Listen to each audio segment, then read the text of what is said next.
Bom, quarto ano, continuando a nossa aula de hoje, agora nós vamos falar sobre conjugação verbal, tá?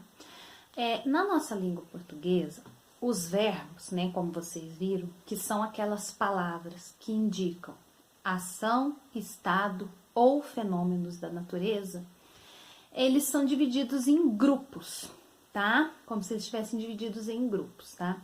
E esses grupos é o que define a conjugação desse verbo, tá?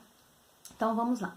Nós temos o primeiro grupo, que são os verbos terminados em AR, tá? Ou seja, em ar, como cantar, dançar, brincar, tá?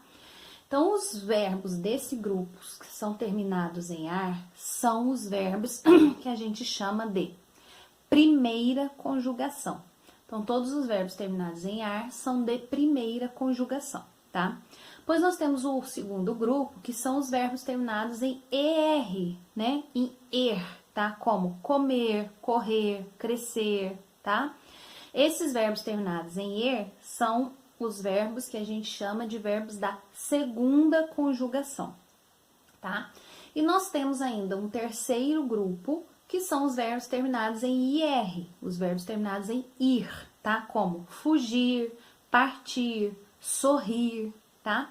Esses verbos terminados em IR, a gente diz que eles são os verbos de terceira conjugação, tá? Então, nós temos os verbos de primeira conjugação, de segunda conjugação e de terceira conjugação, tá?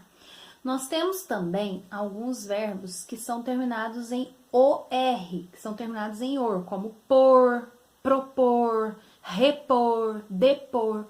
Esses verbos terminados em OR, vocês vão ver que eles têm uma origem aí, que vocês vão encontrar lá no bloco de vocês, tá? Por exemplo, o verbo por, né? Antigamente ele não era dessa maneira, ele é derivado do verbo poer, tá? Então, como terminava em er, eles eram de segunda conjugação. Com a evolução da língua, né, ele virou o verbo por, tá? Então, os verbos terminados em or, eles serão de segunda conjugação também, tá? Então, primeira conjugação, os verbos terminados em ar. Segunda conjugação, os verbos terminados em ir ou em or. E terceira conjugação, os verbos terminados em ir, tá? Então, isso daí é a conjugação verbal.